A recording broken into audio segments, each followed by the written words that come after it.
If you just want me to kick him out, not mention it, not care that this kid is anti-Semitic, shut up. If you just want me to ignore it. Don't tell me to shut up. Don't shut the up, you bald. Okay, go ahead. How's that? Oh, it's kill. I'll never recover from that, Dave. Go ahead, continue.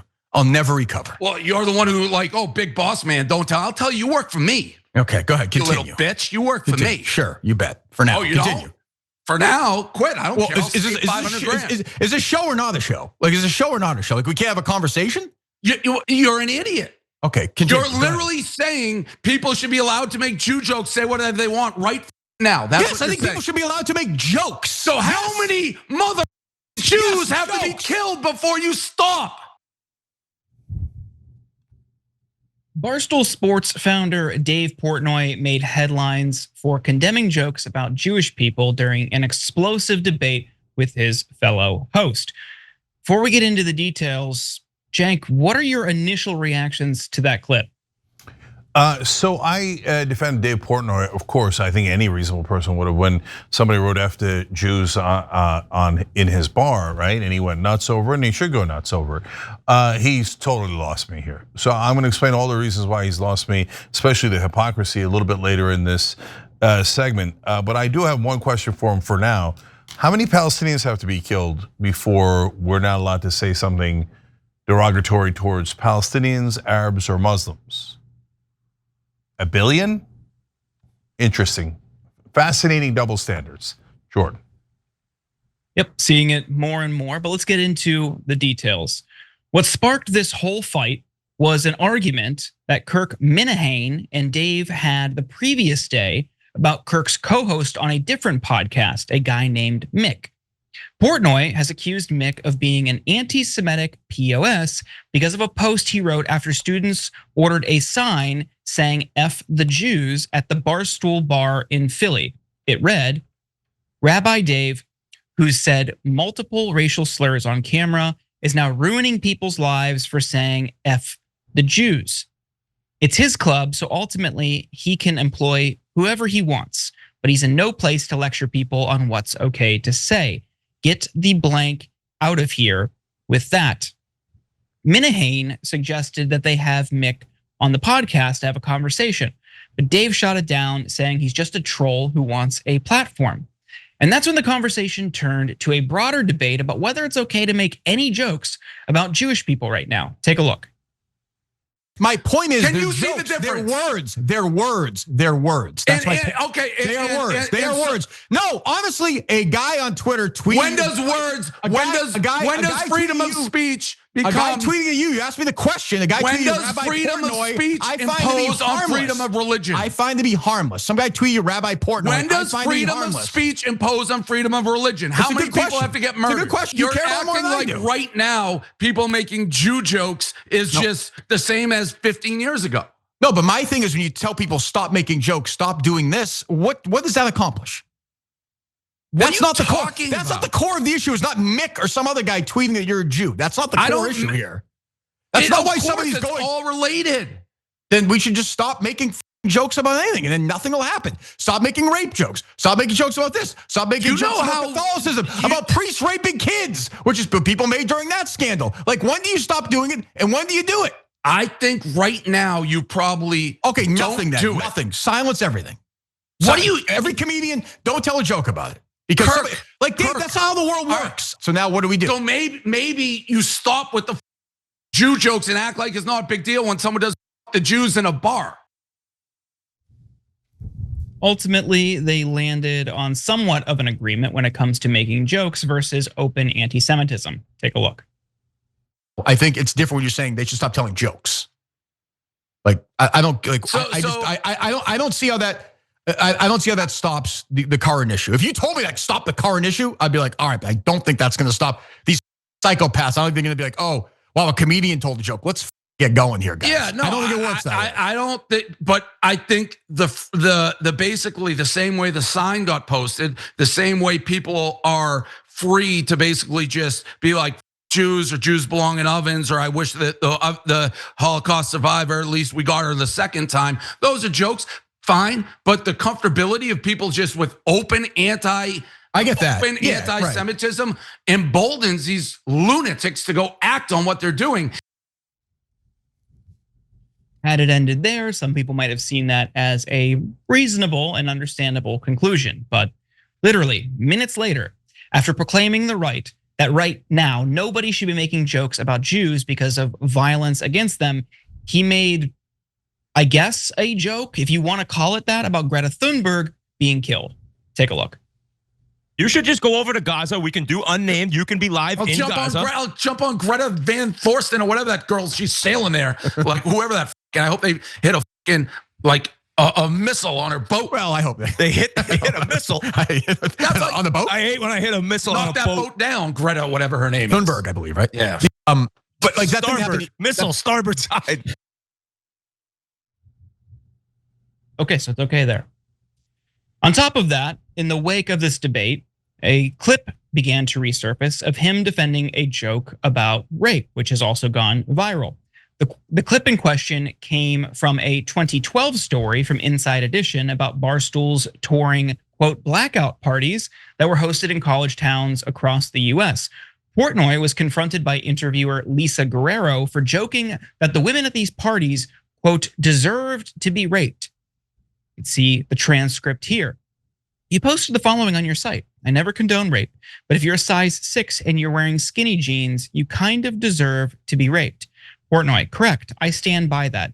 I think it's a funny joke. Guerrero, you think rape is funny? Portnoy, no, I didn't say that. I think it's a funny joke. Guerrero, do you understand how offensive that is? Portnoy, no, I obviously don't. Cenk, what do you make of this? You were saying you kind of disagree with him and you're upset about the hypocrisy with the Thunberg statement. Could you elaborate? Yeah, so first of all, let's break it down one by one. So there is no defense of F the Jews. It's not a joke. Where's the punchline, right? So Portnoy's 100% right about that. And then Camp Minahani says, hey, let's get this guy who said F the Jews on the show. Why? How does that help? Look, I'm not saying arrest him. I'm not saying, well, I mean, I would fire him for sure, right? I wouldn't necessarily chase him around the earth for the rest of my life, but in terms of canceling him or whatever, but I don't want to work with a guy who thinks after Jews. And I don't think that it's gonna be a helpful conversation on the show. It's not to cancel him, it's just, and I thought like Megyn Kelly, when she did the blackface comment, should have had a conversation with Al Roker, who was really mad about it on NBC. Overall, I agree with conversations, but some people are so toxic that it becomes a counterproductive conversation. And so I think that would have been one of them. I think Portnoy makes sense in saying, nah, I don't want that on my air. On jokes, no, Portnoy loses me totally. So Minahani is right about that. But not every joke is necessarily funny or appropriate. You can't just say like, oh, I'm making a joke. Again, after Muslims and they should all be killed. Well, where's the punchline? So, like, you can't just use a joke as cover for saying dirtbag things, right? But if it's an actual joke, then I think certainly a lot of Portnoy's audience, certainly the right wing, etc. And I would say, like, we police jokes way too much. So, but it's actually got to be a joke, right? Then you get to the hypocrisy, and then it becomes a no-brainer. No, Portnoy's record on that is terrible, and he did it on that show. So, and guys, this is the thing. I mean, it's true of a lot of people, not just the right wing. But I point out how often it applies to the right wing, where they're like, if it's about me, then not funny. If it's about you, hilarious, right? You're offended, I couldn't care less. I'm offended, that's a huge deal. So Dave Portnoy is Jewish, so he says, if it's a Jewish joke, I'm super offended, and you should not be able to do it. A joke about killing someone who's trying to help the Palestinians, Greta Thunberg. Ha ha ha, that's so funny. Or maybe real. I don't know that that's much of a joke, to Jordan's point, but even if you were gonna give it to him, well, okay, so it's okay to kill whatever religion Thunberg is, it's okay to make that joke, it's okay to make a joke about how these people were trying to desperately help starving and dying Palestinians should get murdered? Nah, that doesn't make any sense. He's not even trying to be principled.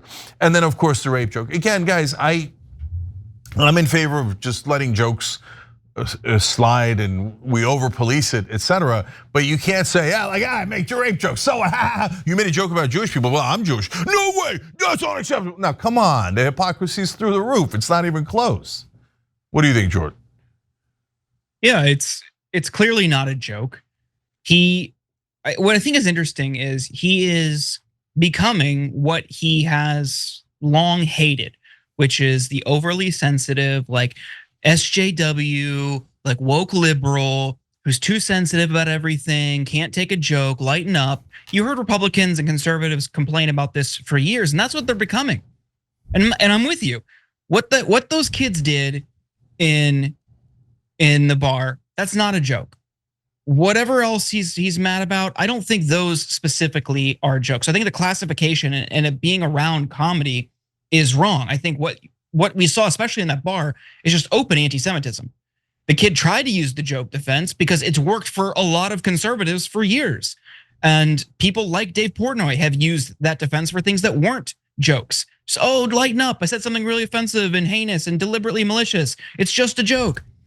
And I think they're just so conditioned to using that and getting away with it. But now that it impacts him directly, now that it impacts his community, now that he's on the receiving end of it, no, it's not gonna fly. Certainly not to condone what those kids did, but you're seeing how, just as we've seen time and time again with conservatives, there is no principle. It's, I believe this until it affects me directly. I'm against marriage equality until somebody in my family comes out. I am against any sort of sensible gun regulation until somebody I know gets shot. Time and time again, you see this behavior. It would be better if we all just took a step back, calmed down, and approached these types of issues with rationale, logic, some sort of collective understanding that we're all trying to sort through these problems together, finding some common ground. And I don't think Dave Portnoy is certainly going to lead on that front, but it is, of all people, to get upset about offensive comments. Like, that is what he built his entire media empire on. Like, he has no leg to stand on. Yeah, and last thing for me is go back to the beginning. So, okay, a couple of heinous crimes happened against Jewish people in this country recently. So you had the two Israeli staffers who were killed in Washington, and then you had that horrible flamethrower attack where 8 were badly injured in Boulder, Colorado. So hey, it's a raw and tough time for Jews in America. That's true, right? Two things can be true at the same time. At the same time, there's 54,000 Palestinians who have been killed. There's 30,000 women and children who have been killed in Gaza. And so it's one thing to say, hey, this is a rough time, so be extra sensitive to this group. But the other group, don't be sensitive to them at all. Who cares? Oh, we slaughtered 30,000 of their women and children. No, I don't care. I mean, forget jokes. I just don't care. And in fact, if you're going to help them, maybe you should be murdered by an IDF missile. Yeah, it doesn't seem like you're overly sensitive, like to actually offending people at a sensitive time. You're just sensitive to your group being offended. Well, that's where you lose the moral high ground. You had the moral high ground. We covered it on the show before. Gave Portnoy a lot of credit. I now take it back, okay? Because this is not a moral high ground. This is just selfishness and total lack of principle. Every time you ring the bell below, an angel gets his wings. Totally not true, but it does keep you updated on our live shows.